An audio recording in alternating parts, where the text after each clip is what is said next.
Hi everyone, Pastor Tracy Bruggett here, Grace Reformed Church in Bakersfield. This is our YouTube channel, continuing a series of meditations from the scriptures, and calling this particular series, I was doing something, readings for encouragement. Now I'm doing readings for stability amid chaos. Readings for stability amid chaos. And today we're doing, we've got about 4 or 5 Psalms picked out for this. And today, going to look at Psalm 125, the Psalm of Ascent, like ascent. The theme would be the Lord surrounds his people. Those who trust in the Lord are like Mount Zion, which cannot be moved and abides forever. As the mountains surround Jerusalem, so the Lord surrounds his people from this time forth and forevermore. For the scepter of the wickedness shall not rest on the land allotted to the righteous, lest the righteous stretch out their hands to do wrong. Do good, O Lord, to those who are good and to those who are upright in their hearts. But those who turn aside to their crooked ways, the Lord will lead away with evildoers. Peace be upon Israel. So, Psalm for stability and peace amidst chaos. We see that certainly is echoed throughout this psalm. There at just at the outset of it, those who trust in the Lord are like Mount Zion that cannot be moved but abide. And then it says, as the mountains surround Jerusalem, so the Lord surrounds his people. That's an interesting thought. That's an important thought for us. One writer says this, that often God's people feel defenseless, and when they feel defenseless, they are in fact surrounded by God's protective hand. A mere glimpse of Jerusalem's surrounding mountains will function as a perpetual reminder of the psalmist's point. So imagine there's Mount Zion, that'd be a mountain, a small one relatively speaking, but a mountain, also surrounded by other mountains. And just looking at those reminds God's people, one, that they're standing on Mount Zion, standing on God and surrounded by God. We are surrounded by his protective care.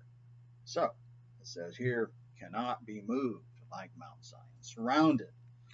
So, brothers and sisters, a call here to remember, to trust that the Lord's protective care is indeed around you and around us, and it is. And it says something about God's people, God's church, and is that it's pure, and God will maintain its purity. He says, for the scepter of the wickedness shall not rest on the land allotted to the righteous, lest the righteous stretch out their hands to do wrong, will be influenced.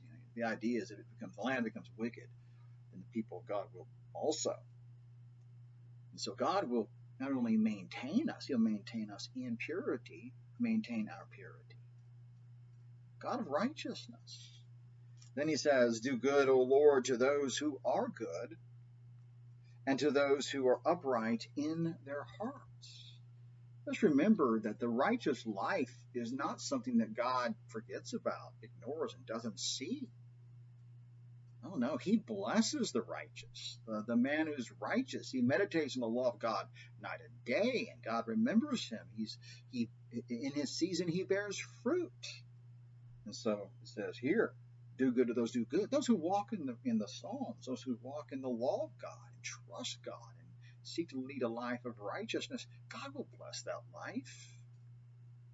So God watches over then the way of the righteous, it says in Psalm 1 verse 6.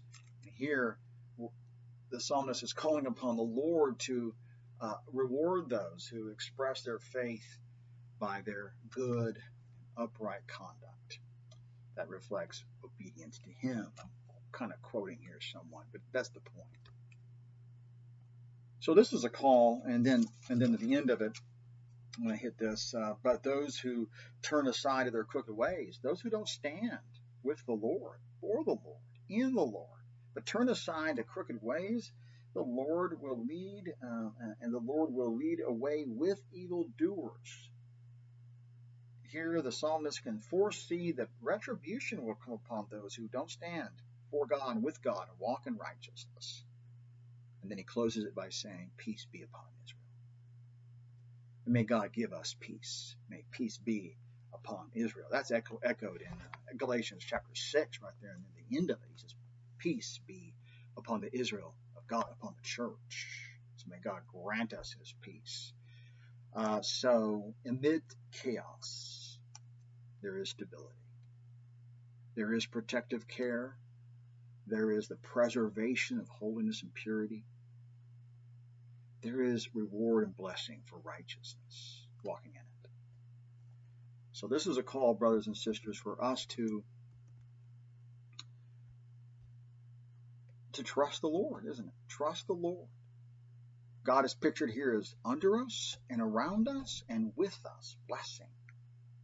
He has encircled us. So amidst the chaos of our day, this is really what we need to be doing. Making the effort to remember and to trust in God. Really trust in him. He really will bless us. He really will. Whatever testing that he may bring and is bringing. So we can thank God that the world might be unstable, but we're not. Well, good to be with you today. I hope this was a little bit of a blessing, a little bit of benefit to your soul. And so may the rest of this day have God's face shining upon you. Remember, trust in his word. He will take care of you. See you tomorrow.